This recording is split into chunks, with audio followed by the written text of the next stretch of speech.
মূসা নবী একদিন আল্লাহর কাছে গিয়ে অভিযোগ করলেন, আল্লাহ তুমি আমাকে এমন একটি কিছু শিখিয়ে দাও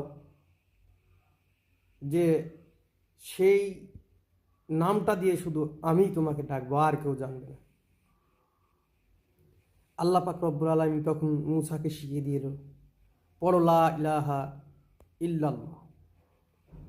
তখন মূসা নবী বলছেন, আল্লাহ এটা তো সকলেই জানে, আমি চাচ্ছি পার্সোনালভাবে কিছু, আমার ব্যক্তিগতভাবে আমি কিছু চাচ্ছি। আপনি এটা দিলেন, এটা তো হিন্দুরাও জানে। আমি চাচ্ছি আমার ব্যক্তিগতভাবে কিছু, যে আমি তোমাকে ডাকবো, তুমি শান্তি পাবে, শুধু আমিই ডাকবো। তুমি আমাকে এটা কি শিখালে? তখন আল্লাহ পাক রব্বুল আলামিন বলছেন যে তোমাকে যেটা দিয়েছি ওটাই ডাকতে থাকো, তামাম পৃথিবীর চাইতো ওজন বেশি হবে, আর এইটা দিয়ে ডাকলেই আমি সবচেয়ে বেশি খুশি হব। তাই আমরা সকলেই চেষ্টা করব কালিমা পড়ে মুসলমান হওয়া, এবং আমরা সকলেই চেষ্টা করব এই কালিমার প্রতি উপলব্ধি হয়ে থাকা।